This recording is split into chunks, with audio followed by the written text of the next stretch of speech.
WhatsApp guys, एक बहुत ही interesting video है। टाइटल आपने देख लिया होगा, भारत का यह मिसाइल चीन के टैंक्स को ऐसे चुन चुन के मारेगा। 30 सालों में बनकर तैयार हुआ है।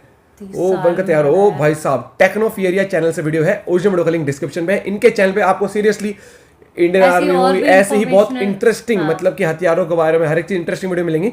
तो ये हमारा गेमिंग चैनल भी है, तो आप चैनल पर नए हो तो प्लीज सब्सक्राइब। और रात के 10:15 में लाइव स्ट्रीम होती है। भाई साहब आजकल पबजी चल रहा है, तो भाई ऐसे वीडियो और सजेस्ट भी कर सकते हो। तो चलिए शुरू करते हैं। कौन सा है ये मिसाइल? 1 2 3। दूसरे विश्व युद्ध के दौरान आखिर हिटलर को रोकना इतना मुश्किल क्यों था? क्या उसके पास ऐसा कोई हथियार था जिसका काट किसी के पास नहीं था? आखिर क्या था उसके पास जिस वजह से दुनिया का कोई भी देश उसे रोक नहीं पाया? ऐसे तो इसका जवाब यह है कि उसके पास एक बड़ी सेना भी थी, मगर सच तो यह है कि हिटलर ने सबसे ज्यादा तबाही अपने उन्नत टैंकों से मचाई थी, जिसका तोड़ उस जमाने में किसी भी देश के पास नहीं था। हिटलर के पास जो तोप था उसका नाम था पैंजर्स, जिन्हें रोकना किसी की भी बस की बात नहीं थी।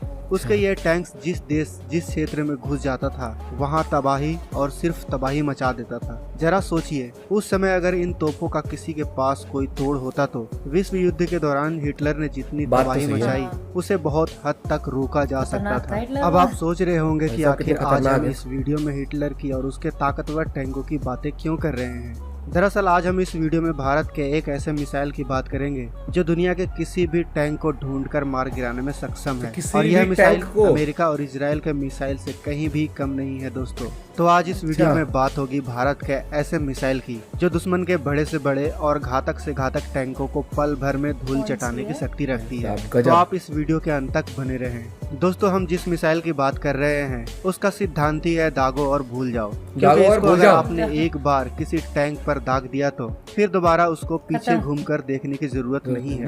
ये मिसाइल 99.9% की सटीकता के साथ अपने टारगेट पर हमला कर उसे खत्म कर देती है। यानी इस मिसाइल को अगर एक बार टारगेट पर फायर कर दिया गया तो चाहे टारगेट कहीं भी भागने की कोशिश करे, ये मिसाइल उसे मारकर ही दम लेती है। दरअसल हम बात कर रहे हैं भारत के नाग मिसाइल की, जिसे IGDMP प्रोग्राम के अंतर्गत 1980 के दशक से इस मिसाइल को बनाने की कोशिश की जा रही है। हालांकि इस प्रोजेक्ट में पृथ्वी, आकाश, त्रिशूल, अग्नि जैसे मिसाइल भी हैं, मगर आज हम जानेंगे नाग के बारे में कि आखिर यह मिसाइल कैसे 30 सालों में लगातार DRDO के मेहनत के दम पर ऐसी मुकाम पर पहुंच गया है जहां यह इजराइल और अमेरिका के एंटी टैंक मिसाइल को टक्कर दे रहा है। अच्छा, उनके बात 1980 की है, जब missile man doctor APJ Abdul Kalam ने इस मिसाइल पर काम करना शुरू किया। यह मिसाइल मिसाइलों में है जिसे अगर एक बार दाग दिया गया तो दुश्मन का काम तमाम होना 99.9% तय है। यानी दुश्मन इससे भाग तो सकता है लेकिन बच नहीं सकता। नाग मिसाइल को एक बार दाग देने के बाद यह खुद अपना टारगेट ढूंढ लेता है। इसका परीक्षण राजस्थान के रेगिस्तान में जमकर किया गया है,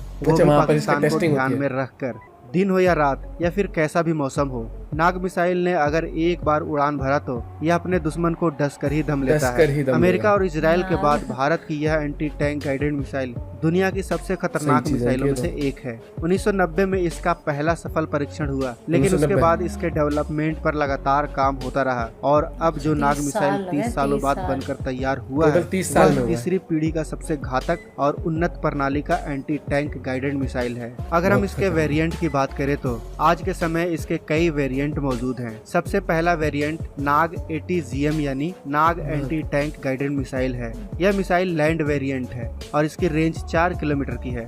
इसका दूसरा वेरिएंट हेलिना मिसाइल है, यानी इस मिसाइल को हेलीकॉप्टर से दुश्मन के टैंकों पर दागा जा सकता है। तीसरा वेरिएंट नाग MP80GM है, यानी नाग मैन पोर्टेबल एंटी टैंक, जिसको किसी सैनिक के कंधे से लॉन्च किया जा सकता है। इस मिसाइल में एक्टिव रडार होमिंग का इस्तेमाल किया जाता है, यानी इसके सबसे अगले हिस्से में रडार लगा होता है और यही रडार इस मिसाइल को गाइडेंस देता है। यानी दुश्मन अगर इधर उधर भाग भी रहा हो तो यह मिसाइल उसे ढूंढकर मारने में सक्षम है। नाग के हेलिना मिसाइल को DRDO के हेलीकॉप्टर LCH, रुद्र और ध्रुव से लॉन्च किया जाता है, और यह मिसाइल खासकर इन्हीं हेलीकॉप्टर्स के लिए डिजाइन की गई है। जबकि इसका जो लैंड वर्जन मिसाइल है उसे नामिका से लॉन्च किया जाता है। असल में नामिका एक टैंक की तरह दिखने वाला एक कैरियर है जिसे नाग मिसाइल को लॉन्च किया जाता है। इस तीसरी पीढ़ी के मिसाइल को 22 अक्टूबर 2020 को पोखरण रेंज से सफल परीक्षण किया गया था। मौजूदा समय में हमारी सेना दूसरी पीढ़ी का मिसाइल मिलन, टूटी और कोनूर एटीजियम का इस्तेमाल कर रही है, मगर सेना अब यह चाहती है कि तीसरी पीढ़ी के मिसाइल का इस्तेमाल किया जाए ताकि सेना और मजबूत बन सके। अगर हम इस मिसाइल की स्पेसिफिकेशन की बात करें तो नामिका की यानी जो नाग मिसाइल को फायर करती है उसकी लंबाई 1.9 मीटर की है, डायमीटर 190 मिलीमीटर का है, विंग स्पैन 400 मिलीमीटर का है और वजन 42 किलो का है, जबकि जो इस पे वॉर हेड होगा उसका वजन 8 किलोग्राम का होगा। नाग मिसाइल का जो लैंड वर्जन है उसका रेंज 4 किलोमीटर का है, जबकि एयर वर्जन यानी हेलिना मिसाइल का रेंज 7 से 10 किलोमीटर का है।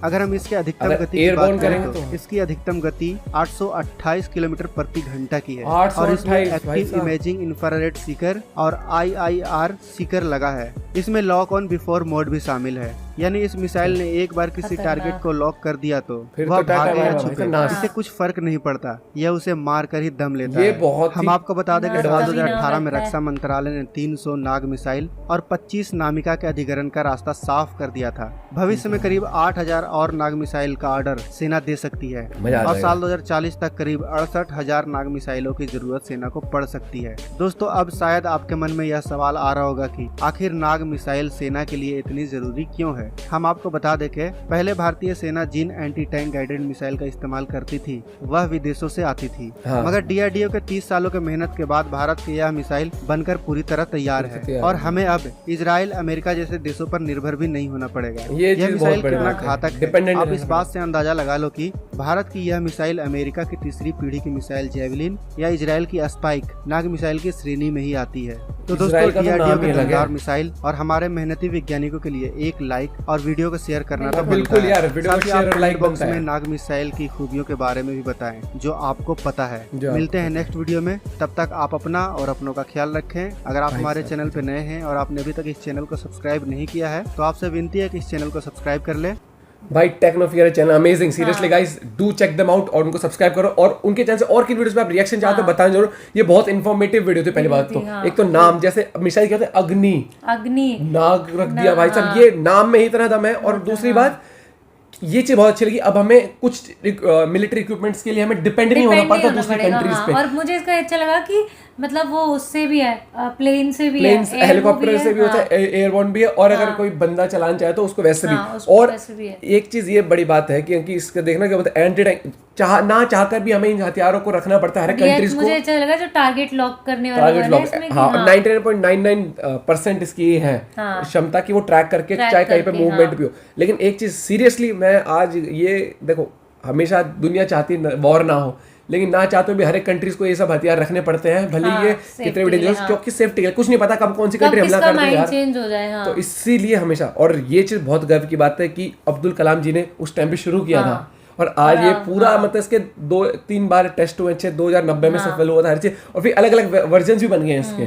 और स्पीड बताई कि जब वो एयरबोर्न अगर होता है हेलीकॉप्टर तो 828 किलोमीटर। भाई आप अगर इसके बारे में कोई भी आपके इन्फॉर्मेशन तो आप जरूर शेयर करिए कमेंट सेक्शन में नाग मिसाइल के बारे में। और मैं बता रहा हूँ भाई साहब, धीरे धीरे ना इंडिया सेल्फ डिपेंडेंट हो जाए इन चीजों के ऊपर, चाहे मजा आ जाएगा, चाहे फाइटर जेट्स हो, हर एक चीज मतलब। और आने वाले 10-20 साल में इंडिया वैसा इंडिपेंडेंट, जैसे इजराइल है, इजराइल किसी पे डिपेंड रहता है और प्लस इजराइल की आबादी 1 करोड़ भी नहीं है और उन्होंने भाई साहब if I am not wrong, और उनकी टेक्नोलॉजिकली इतने एडवांस्ड है और दुनिया उनसे भाई साहब खौफ खाती है। हाँ, ये तो है नेक्स्ट लेवल इजराइल की ये वाली बात है। तो इसलिए अब इंडिया बहुत जोरों से इस पे काम वैसे ही करता है और अब और अब आधुनिक हो गया देश और हमारा सच में मेरा देश बदल रहा है। तो भाई कितनी सारी नई टेक्निक्स और टेक्नोलॉजी आ जाएगी, मजा आ जाएगा। ये वीडियो सच में दिल छूने वाली वीडियो थी, आपको कैसे लगी बताना जरूर। और कोई भी इन्फॉर्मेशन, कोई भी इस टाइप की वीडियोस आप सजेस्ट कर रहे हैं जरूर दिल खोल के सजेस्ट कीजिएगा, हमें भी इंटरेस्टिंग लगती है और हम कोशिश करते हैं लाने की रिएक्शन। और भाई देश से बढ़कर कुछ नहीं, इंसानियत है, लेकिन इंसानियत और देश साथ में चलना चाहिए, तभी जाके हम साथ रह सकते हैं।